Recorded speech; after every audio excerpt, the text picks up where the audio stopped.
ఇంకొకటి చెప్దాం, ఇది హిందుస్థాన్, మెజారిటీ ప్రజల అభిష్టం మేరకే పాలన నడుస్తుంది. Allahabad high court judge justice Shekhar Yadav వ్యాఖ్యలు బహుభార్యత్వం ట్రిపుల్ తలాక్ను తప్పుపట్టినటువంటి వైనం.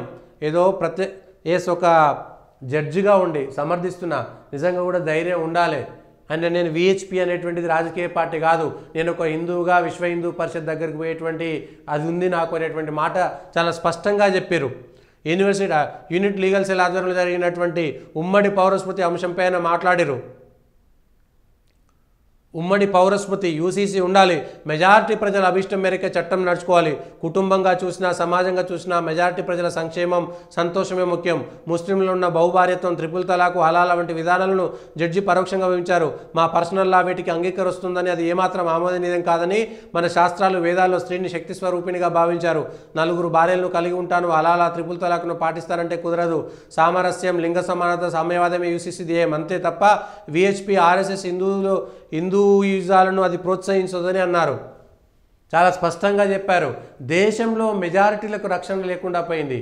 700 సంవత్సరాలుగా ఎక్కడైనా సరే ప్రపంచంలో మెజారిటీల మీద మైనారిటీలు దాడి చేసి మెజారిటీల యొక్క హక్కులను, మెజారిటీల యొక్క మనోభావాలను భంగం చేసినటువంటి ఏకైక దేశం ఏదైనా ఉందంటే అది భారతదేశం మాత్రమే.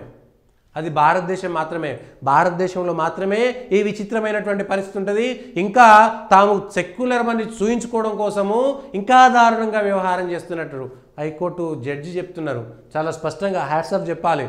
ఒక జడ్జి హోదాలో ఉండి ధైర్యంగా చెప్పారు. నిన్న నారీమన్ అనేటువంటి వ్యక్తి, సుప్రీంకోర్టు మాజీ న్యాయమూర్తి, ఆ రామ జన్మభూమికి రాముడి దేవాలయం ఎట్లిస్తారు అయోధ్యలో, అది తప్పన్నాడు. అరే, నారీం అనేటువంటి వ్యక్తి న్యాయమూర్తి దేశం అవకాశం ఇచ్చింది. ఆయన ఒక పర్షియాలో నీ పార్సీలను, నీ కుటుంబాలను తన్ని వెలగొడితే భారతదేశంలోకి వచ్చింది పర్షియాకు సంబంధించినటువంటి పార్సీ కుటుంబాలు.